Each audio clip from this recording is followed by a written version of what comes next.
একটি শিশুর মৃত্যু মানে তার শৈশব, তার শখ, তার গান কবিতা সবকিছুর মৃত্যু। নেতানিয়াহুর নির্দেশে গেল কিছুদিন আগে ধুলোয় মিশিয়ে দেয়া হয়েছে নিরপরাধ ফিলিস্তিনিদের। মৃত্যুপুরী গাজায় এখন নিরাপদ নয় মায়ের কোলও। নেতানিয়াহুর পৈশাচিক আগ্রাসনে ফিলিস্তিনে এখন আর বেঁচে নেই কোনো শৈশব।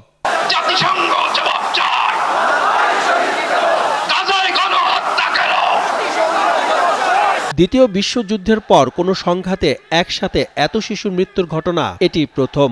দখলদার ইসরায়েল সেনাদের বন্দুক থেকে ছোড়া ১২৫ থেকে ১৫৫ mm এক একটি বুলেট ভেদ করেছে ছোট্ট নিষ্পাপ শিশুদের বুকে, যারা এখনো জানে না যুদ্ধ কি বা কেনই তাদেরকে হত্যা করা হচ্ছে। এই যখন পরিস্থিতি, তখন শক্তিধর মুসলিম সংখ্যাগরিষ্ঠ দেশগুলোর নীরব ভূমিকা নিয়ে প্রশ্ন উঠছে বারবার। কারণ গাজায় ইসরায়েলে আগ্রাসন বন্ধে মুসলিম বিশ্ব নেতাদের কোনো উদ্যোগ দেখা যাচ্ছে না। তবে পরিস্থিতি কিছুটা ভিন্ন ফিলিস্তিন থেকে ৫,৪৪৪ কিলোমিটার দূরের দেশ বাংলাদেশে। নিরীহ ফিলিস্তিনিদের পক্ষে এবং ইসরায়েলের আগ্রাসনের বিরুদ্ধে এক হয়ে বাংলাদেশের রাজপথে নামে জনতার ঢল।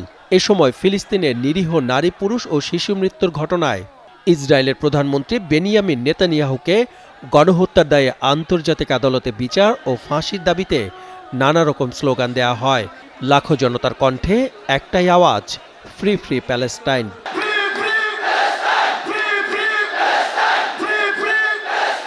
এদিকে মার্চ ফর গাজার জনস্রোতে রাজধানীর সব পথ যেন মিশে গেছে ঐতিহাসিক সোহরাওয়ার্দী উদ্যানে এসে।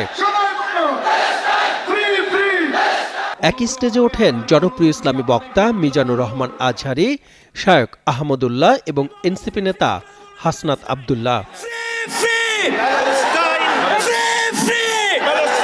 মার্চ ফর গাজায় ঘোষণাপত্র পাঠ করা হয়।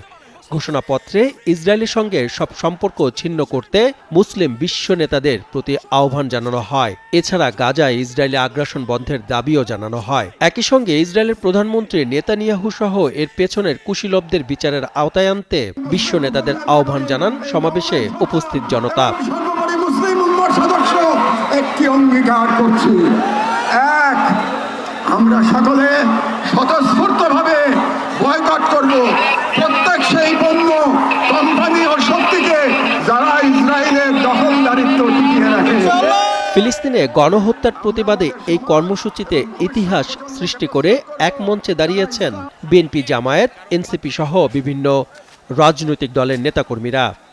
এছাড়া শিল্পী, কবি, বিভিন্ন সামাজিক যোগাযোগ মাধ্যমের জনপ্রিয় মুখও যোগ দিয়েছেন একই সঙ্গে।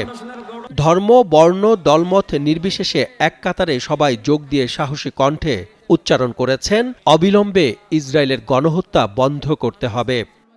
সাদমান সাকিব, কালের কণ্ঠ।